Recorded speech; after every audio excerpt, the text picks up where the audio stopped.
Bienvenidas a nuestro programa de debate político Tesis y Antítesis. Como siempre, agradecemos su fiel sintonía. El martes 12 de enero se llevó a cabo el primer debate del proyecto de reformas a la Ley de Economía Popular y Solidaria, proyecto de ley que ha sido tramitado durante varios meses por la Comisión de Régimen Económico de la Asamblea Nacional. De la importancia de esta iniciativa para el sector popular financiero conversaremos con los asambleístas Virgilio Hernández y Luis Fernando Torres, a quienes les damos la bienvenida. Yo soy Belkis Sánchez y en los próximos 30 minutos estaré moderando este debate político. Tesis y Antítesis llega a ustedes gracias a la señal abierta de Televisión Legislativa del Ecuador por los canales 42 en Quito, 22 en Guayaquil, 27 en la ciudad de Cuenca, también por la señal de la radio de la Asamblea Nacional y por la web a través de envivo.asambleanacional.gov.es. Además, cada semana agradecemos la reproducción de este programa a la red de canales comunitarios regionales del Ecuador asociado SECREA y al portal de noticias ecuadorenvivo.com. De inmediato les invitamos a revisar los puntos principales señalados durante el debate de este proyecto de ley, cortesía de TVL Noticias. Bajo el postulado que es necesario replantear el concepto de la economía popular y solidaria, se desarrolló el primer debate del proyecto de reformas en esta materia. Virgilio Hernández, ponente de la iniciativa. Hay que dejar de pensar que la economía popular y solidaria, que el sector asociativo, el sector cooperativo, es economía de pobres para pobres. Hernández destacó que el sector de la economía popular y solidaria concentra el 50% del empleo nacional y en este sentido, las posibilidades que tendría este segmento de acceder a la compra pública. Estamos hablando de 1,5 millones de trabajadoras remuneradas del hogar que pueden tener sus propios emprendimientos, de 2,5 millones de puestos de empleo entre micro y pequeños productores urbanos, unifamiliares, de pequeños comercios, trabajadores autónomos. Durante el debate hubo aportes en el sentido de fijar un porcentaje en la ley para la ubicación de productos de la economía popular y solidaria en sitios de exhibición que a juicio de las asambleístas Estela Cero y María Augusta Calle permitiría fortalecer los pequeños emprendimientos. Y estas deben estar en lugares visibles, porque tampoco es menos cierto que nuestros productos de la economía popular y solidaria siempre están en un rinconcito, en lo más escondido. No se deje al reglamento, sino se ponga un porcentaje definido de espacio en las perchas de los supermercados. Yo propongo el 35%. Mientras que la asambleísta Rosa Elvira Muñoz planteó reconocer al trueque como mecanismo comunitario de intercambio de productos. Porque realmente los pueblos y nacionalidades ancestralmente lo han venido realizando, lo hemos venido realizando. En la otra orilla, la oposición legislativa tenía sus críticas. Magali Orellana, por Pachacutic, hablaba de supuestas restricciones en la norma para el comerciante minorista. No veo reglas claras en el momento que se lo define al comerciante minorista como la persona autónoma que emprende o que desarrolla un pequeño emprendimiento. Mientras que el social cristiano Henry Cucalón denunciaba una supuesta interferencia en cuanto a las competencias de los municipios, a propósito de lo establecido para la regulación de asentamientos ilegales. En caso que esto no se cumpla, plazo, objeto y lo que acabo de mencionar, esta competencia que es exclusiva de los municipios y que recoge el COTAD pasa a ser una competencia de la Superintendencia de Economía Popular y Solidaria. El primer debate de las reformas a la Ley de Economía Popular y Solidaria, que tomó cerca de 5 horas y la participación de 31 legisladores, incluido el ponente, fue cerrado. Ahora se deberán sistematizar todos los aportes recogidos, previo a la aprobación del informe para el segundo y definitivo debate. Y bien, amigos, con estos antecedentes vamos a iniciar este debate político, como siempre recordando a nuestros asambleístas que tienen 2 minutos cada uno en este bloque para exponer sus puntos de vista en torno al tema que analizamos esta semana. Iniciamos con usted, asambleísta Hernández. En abril de 2013, la Comisión de Régimen Económico que usted preside inició el tratamiento de estas reformas a la Ley de Economía Popular y Solidaria. ¿Cuáles son las potencialidades alrededor de este sector de la economía del país? Este sector de la economía del país es significativo. Según datos de la CONAFIPS, de la Corporación Nacional de Finanzas Populares, dice que lo que comprende la economía popular y solidaria puede generar el 50% de la mano de obra del país, de tal manera que es significativo este sector de la economía popular y solidaria. De la misma forma, si uno analiza quiénes podrían estar comprendidos entre los actores de la economía popular solidaria, potencialmente podría decir, ahí están 1,5 millones de trabajadoras no remuneradas del hogar, por ejemplo, que en muchas ocasiones desarrollan emprendimientos. De la misma forma, están 25,000 productores artesanales o las 777,000 familias productoras campesinas. Podemos señalar que hay 2,5 millones de puestos de empleo entre micro y pequeños productores urbanos, familiares, de pequeños comercios y de trabajadores autónomos, de tal manera que el potencial del sector de la economía popular y solidaria es muy amplio. Vale decir que siendo un sector tan amplio, al mismo tiempo es un sector que hasta ahora no ha actuado de manera cooperativa, de manera asociativa, ¿sí? No, más bien siguen primando las actividades individuales. Sí, estos productores lograrían niveles de asociatividad, lograrían niveles de cooperación, realmente podrían ser lo que se prevé en la Constitución, un sector más de la economía y un sector además con mucho poder.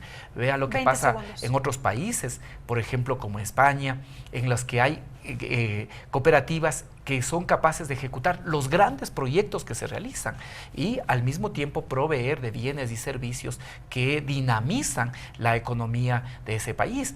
De tal forma que este es un sector que tiene muchísima potencialidad y esperamos que con esta reforma pueda potenciarse todos esos fenómenos. Gracias, asambleísta Hernández. Asambleísta Torres, hemos con el asambleísta Hernández identificado varias de las potencialidades de este sector de la economía del país. ¿Cuáles, a su juicio, serían los principales problemas que se han identificado alrededor de este sector? La cifra que señala Virgilio, esto es un 50%, porcentaje con el que contribuiría este sector de la economía popular y solidaria, es sumamente interesante. Habría que confirmar, me parece que es de algún organismo oficial.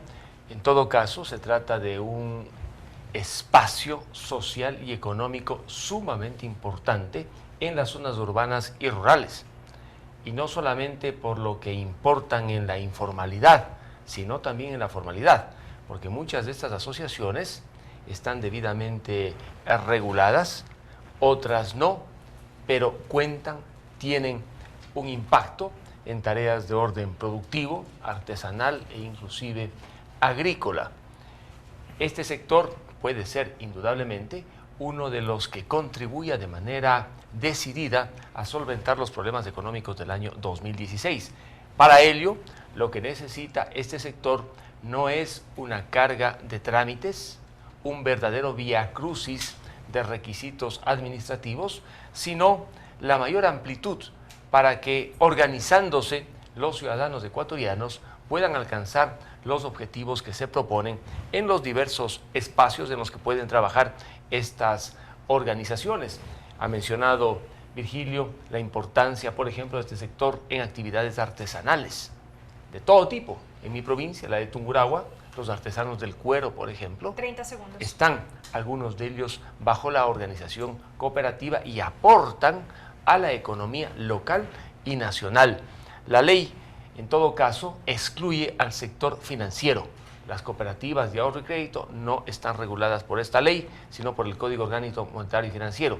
Esta ley regula a otras y entiendo que a algunas cajas de ahorro, pero no a las cooperativas de ahorro y crédito. Gracias, asambleísta Torres. Asambleísta Hernández. Sí, efectivamente, en esta ley todo lo que tiene que ver con las regulaciones de las cooperativas de ahorro y crédito son y tienen que ser generadas a partir de la normativa del Código Monetario y Financiero por la Junta de Regulación de Política Monetaria y Financiera. Esta es la disposición que por mandato de la ley tienen que hacer. Y esto para lograr que también este sector se consolide. Ahora, en el aspecto interno, en lo que tiene que ver con la vida organizativa, sí dependen de esta ley. En todo lo que tiene que ver con la conformación de sus organismos, al mismo tiempo la posibilidad de que esas cooperativas participen en organismos de integración, sí tienen que seguir lo de la Ley de Economía Popular y Solidaria, pero las regulaciones en cuanto a su manejo tiene que seguir en cambio lo que dice el Código Monetario y Financiero. ¿Qué pasa al momento, asambleísta, con la institucionalidad que regula a este sector de la economía? Bueno, ese es un tema que hay que analizarlo a profundidad, ¿no? Hasta ahora existe un comité interinstitucional. Yo creo que en ese comité interinstitucional que está dirigido, coordinado por el Ministerio Coordinador de Desarrollo Social, ha existido falta de dinamismo, por decirlo de alguna manera, y eso ha generado que no pueda desarrollarse toda la potencialidad que tiene el sector de la economía popular solidaria. Yo creo que es de los temas en los que se debe analizar con mayor profundidad. Este es un aspecto que solo puede ser mirado desde la perspectiva de la inclusión social o tiene que mirarse también en su componente y en su capacidad productiva. 20 ¿sí? segundos. Este es un tema que, por ejemplo, hay que mirar el papel que cumple el Instituto de Economía Popular y Solidaria, cuál es la perspectiva que tiene ese instituto y luego también definir mejor el papel de la superintendencia, aunque en estos últimos meses sí la superintendencia ha logrado, por ejemplo, sistematizar de mejor forma el registro de las organizaciones y también las tareas de control. El tema de la institucionalidad es uno de los temas que está más sujeto a debate. Gracias, asambleísta Hernández. Asambleísta Torres, hubo algunos temas observados de su parte durante el debate, por ejemplo, lo que tiene que ver con los actos económicos y solidarios, previsto en el artículo 5. Sí. Se incorpora esta nueva figura del acto económico y solidario como un acto que generan las asociaciones sometidas al régimen económico solidario y popular. Pensemos en una asociación X, celebra un contrato con alguna persona para la compra de un vehículo. ¿Esa compra es un acto civil o es un acto económico y solidario? Dice el artículo 5 que los actos económicos y solidarios de estas asociaciones no producen efectos civiles, tampoco efectos tributarios, salvo cuando el representante tiene que responder. En el caso que le menciono, bien podría alegar la cooperativa que no puede sujetarse a las demandas del ámbito civil, porque el acto que celebró es un acto económico y solidario en la compra del vehículo. No creo que ese es el verdadero sentido del artículo 5. Sin embargo, tal como está concebido, puede llevar a ese tipo de confusiones y sobre todo podría facilitar a que se eluda el cumplimiento de las obligaciones. Inclusive un tercero que no forma parte de este régimen asociativo podría utilizar lo que dice el artículo 5 para no cumplir las obligaciones. De ahí entonces que debería, desde mi punto de vista, ser reformulado ese artículo o eliminado, porque si bien se quiere crear un nuevo acto jurídico, que no es acto de comercio, sino acto económico y solidario, como dice el artículo, que no produce efectos civiles, ni tampoco efectos tributarios, ¿qué efectos produce en las relaciones entre unos y otros? 30 segundos. De allí entonces, que me parece un tema esencial.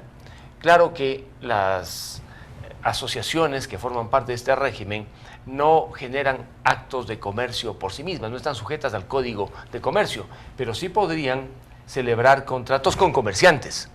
En ese caso, el acto celebrado con el comerciante, ¿es un acto económico solidario, como dice el artículo 5, o es un acto con efectos civiles y comerciales, y que por lo tanto tiene que ventilarse como tal? Gracias, asambleísta Torres, asambleísta Hernández. Bien, amigos, hemos hecho una primera mirada en torno a este proyecto de reformas a la Ley de Economía Popular y Solidaria. De inmediato nos vamos a una pausa, pero al volver continuamos con más de esta discusión, la importancia de este proyecto de ley que fue debatido ya por el Pleno de la Asamblea Nacional. Regresamos.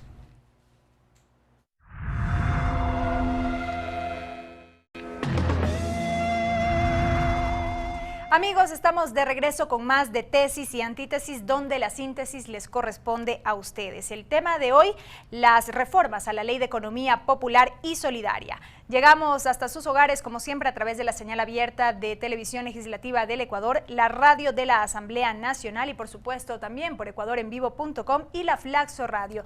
De inmediato vamos a escuchar la opinión de los ciudadanos alrededor de este proyecto de ley. Para nosotros que somos artesanos nos hemos dado cuenta que nos ha subido bastante el nivel de... Para adquirir un producto que antes cogíamos un poquito económico, ahora nos ha subido bastante, estamos muy preocupados. Que nos quiten tantos impuestos, esa sería la clave. Yo creo que no hay solución porque usted sabe que aquí hay grandes poderes económicos. Entonces, luchar contra esos poderes económicos es difícil. O sea, a los campesinos mismos desde más antes deberían ayudarles a que, en vez de que emigren acá a la ciudad, hacerles la agricultura para que haya productos para acá. Que nos den espacios, centros de acopio a donde los campesinos, indígenas, negros, mujeres, hombres del Ecuador podamos sustentar, vivir una vida, como le digo, para poder sobrevivir, porque para vivir a nadie le alcanza. Y también ayudar con lo que sería iniciativa de técnicas para los productores sobre todo, porque nosotros dependemos la calidad de nuestro producto depende del manejo de nuestros productores en todas las comunidades. No más chinos en el Ecuador con sus mercaderías, primero lo nuestro, segundo lo nuestro y tercero lo nuestro. Y bien, luego de escuchar a la ciudadanía asambleísta Hernández, continuamos con usted. ¿Una mejor regulación e impulso a la economía popular y solidaria es necesaria ahora que existe una desaceleración económica? Es necesario porque además así lo considera la propia Constitución de la República.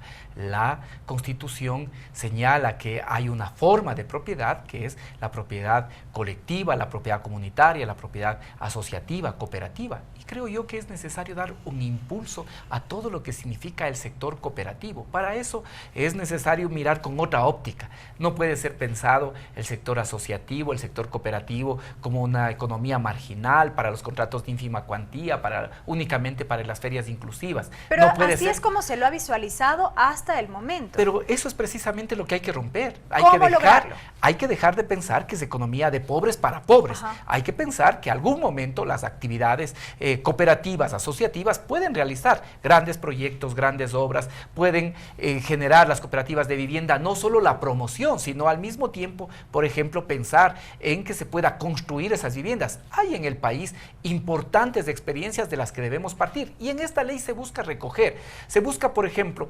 eliminar algunas trabas que impiden que el cooperativismo, por decir algo, reparta los beneficios que son generados por la propia actividad de las cooperativas.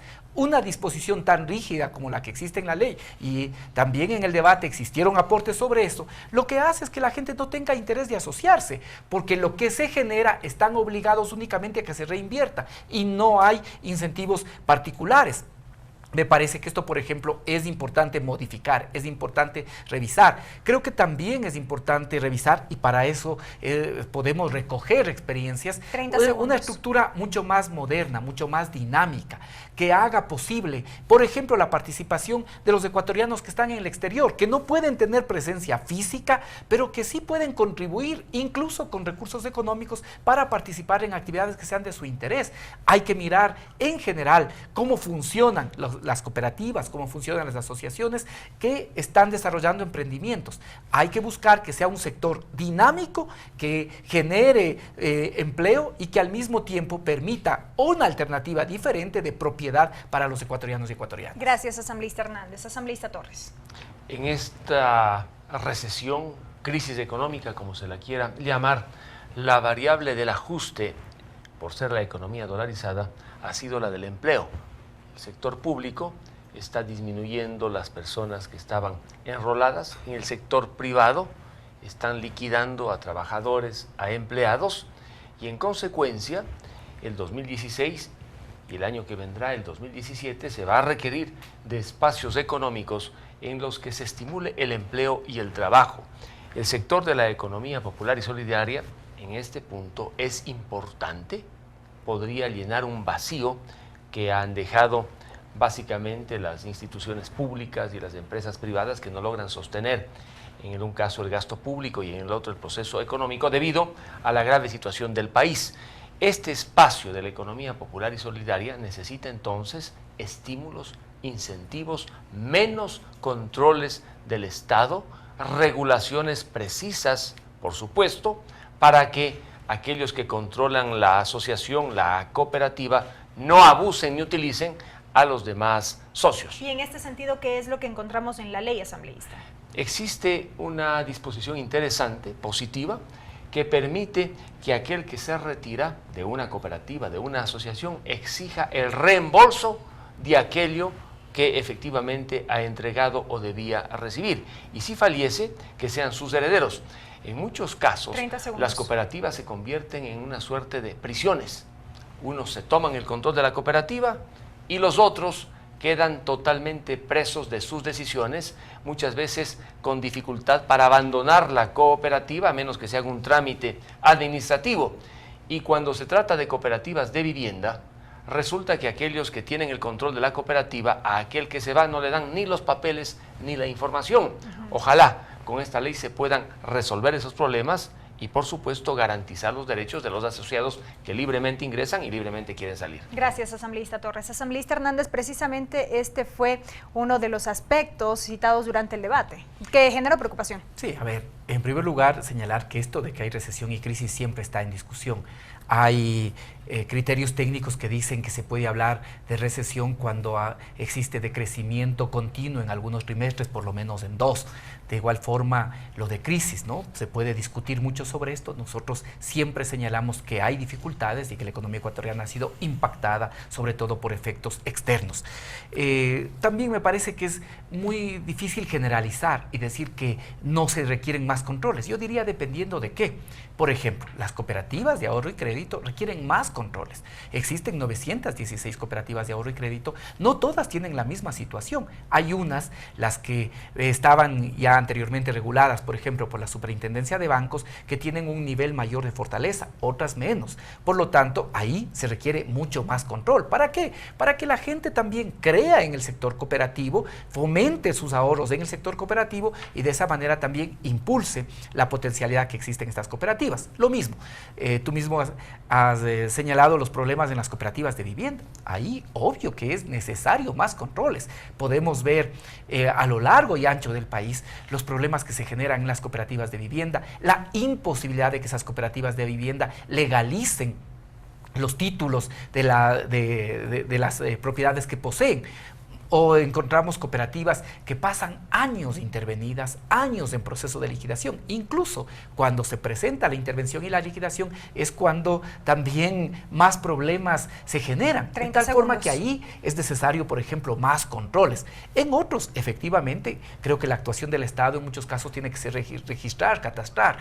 Un ejemplo concreto son las cajas de ahorro.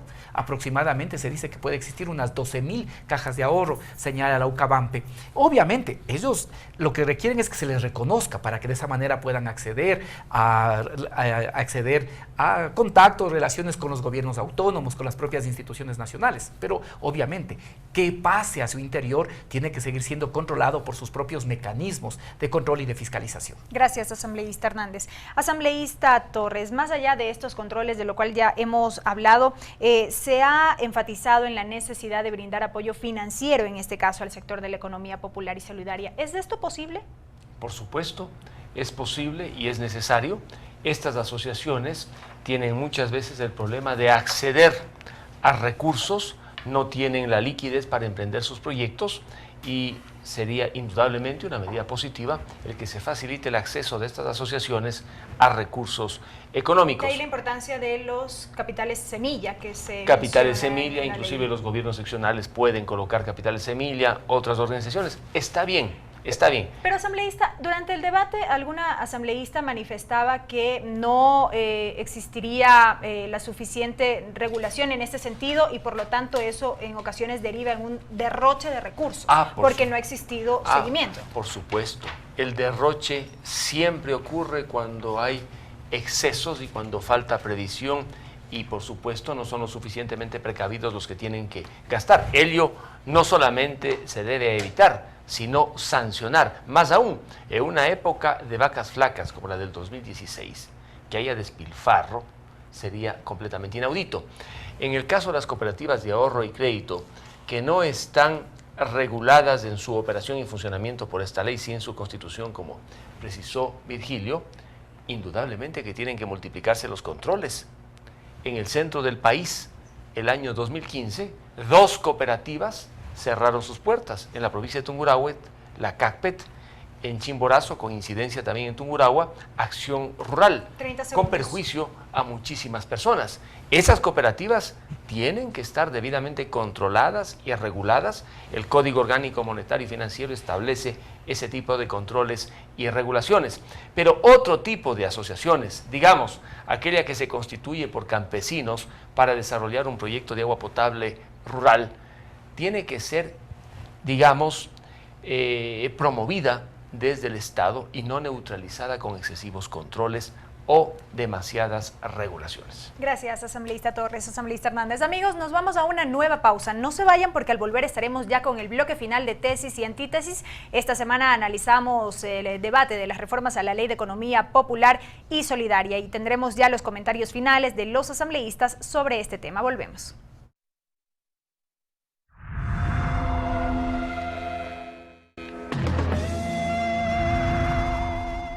Amigos, estamos de regreso con más de tesis y antítesis. Llegamos hasta sus hogares gracias a la señal abierta de la radio de la Asamblea Nacional, Televisión Legislativa del Ecuador, ecuadorenvivo.com y la Flaxo Radio. El tema de hoy, la reforma a la Ley de Economía Popular y Solidaria. En este bloque los asambleístas Virgilio Hernández y Luis Fernando Torres tienen 3 minutos cada uno para sus comentarios finales. Avanzamos con usted, asambleísta Hernández. ¿Cuál es el apoyo que ha tenido la economía popular y solidaria a través de las compras públicas? ¿Se puede ampliar, mejorar? Sí, yo creo que hay muchas de las cosas que se han empezado a hacer que tienen que ser profundizadas.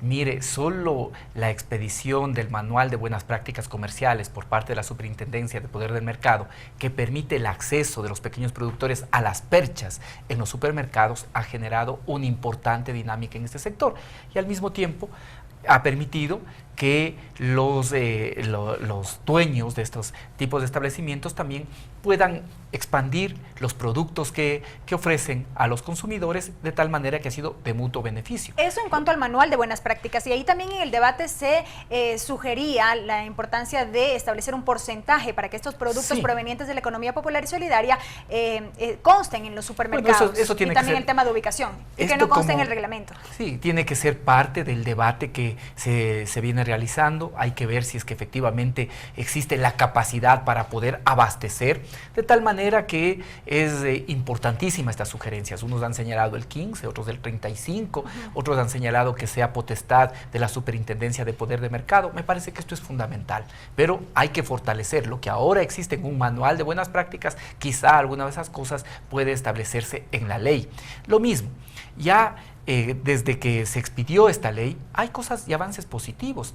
El año anterior se accedió, los actores de la economía popular y solidaria tuvieron un acceso a la compra pública, que es un elemento democratizador. 125 millones de dólares se contrataron con actores de la economía popular y solidaria, de un monto total de 6.800, pero de eso 2.800 aproximadamente se hace por régimen especial, de tal manera que es un porcentaje también que ya va siendo importante. Si a eso se suma los 365 millones que se contrató con microempresas, ya estamos hablando de un universo de 490 millones que se contrató con los actores de la economía popular solidaria y las MIPYMES. Hay cosas importantes que tienen que ser fortalecidas. Hay que seguir mejorando el acceso a la compra pública. Hay que establecer, por ejemplo, también prioridad de pago para que no se dilate el pago a los pequeños productores.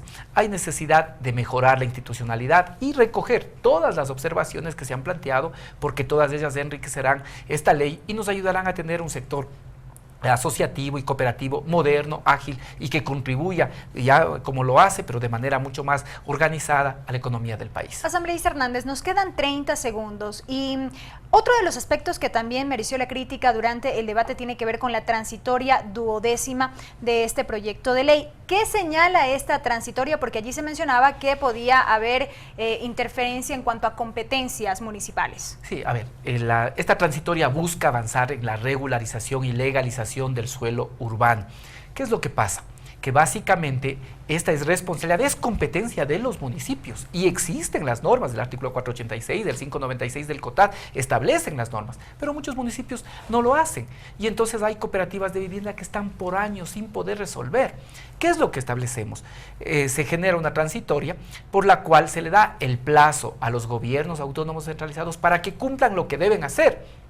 Pero si no lo hacen, permitir que la Superintendencia de Economía Popular y Solidaria, en conjunto con el Ministerio de Vivienda, puedan asumir esa potestad de regularizar, obviamente, las cooperativas que no estén en zona de riesgo, que no estén en zonas que también sean prohibidas, que pueda permitir avanzar en la regularización. ¿Para qué? Para beneficiar a miles y miles de familias que hasta ahora, por la negligencia en muchos casos de autoridades municipales, no pueden hacerlo. Esto es lo que buscamos, solucionar problemas de la gente. Que está estipulado en la Constitución? No, porque en primer lugar a quien se establece esa competencia es a los municipios, a ellos les corresponde y se les da un plazo para que puedan avanzar en ese proceso. Si no lo hacen, obviamente hay facultad de otros órganos, de otros órganos, en este caso del Gobierno Nacional, para que puedan hacerlo. Gracias, asambleísta Hernández. ¿Usted qué dice, asambleísta Torres?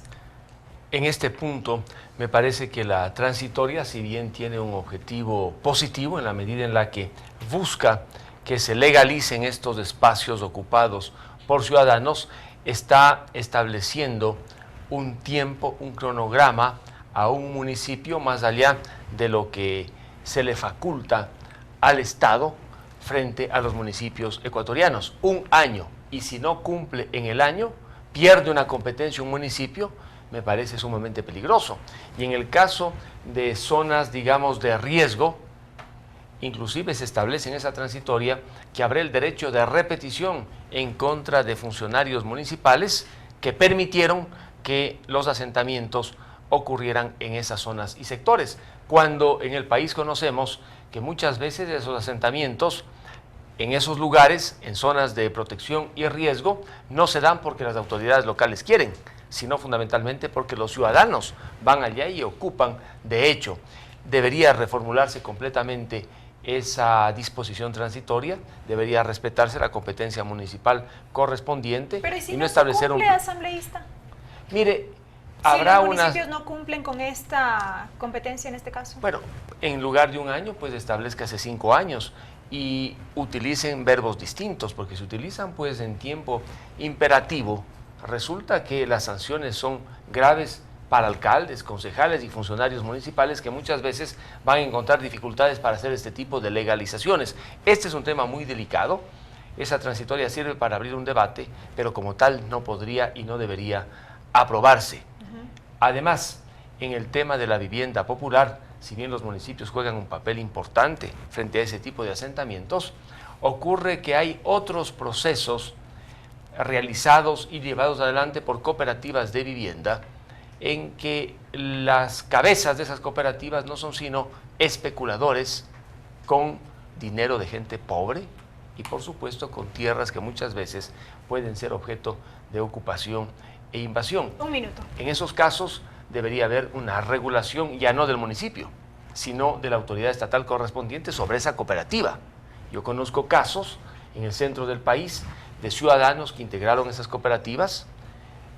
Comenzó el proceso de legalización de la tierra cuando algunos quisieron despedirse y salir de la cooperativa porque se dieron cuenta que eran utilizados. Los jefes máximos les dijeron, si te vas, no tienes los papeles, no tienes nada, y el lugar que ocupas será pues un simple recuerdo. Eso ocurre muchas veces en cooperativas y allí la importancia de la regulación y el control en esos casos y la protección a aquellos que, habiendo ingresado libremente, quieren salir libremente, pero sin perder los derechos por los que lucharon al integrar una cooperativa de esa naturaleza. Bueno, estos son algunos de los temas que han concentrado el debate hasta el momento. Ya habrá tiempo para seguir haciendo el análisis respecto de estas reformas a la Ley de Economía Popular y Solidaria, tema de este programa en esta semana. Amigos, recuerden que aquí en Tesis y Antítesis, la síntesis les corresponde a ustedes. El video de este debate lo pueden encontrar en nuestro canal de YouTube y en la página de Facebook del programa Tesis y Antítesis. Agradecemos, como siempre, la reproducción a la red de canales comunitarios regionales del Ecuador asociado se crea, al portal de noticias ecuadorenvivo.com y también a la Flaxo Radio. Será hasta la próxima semana.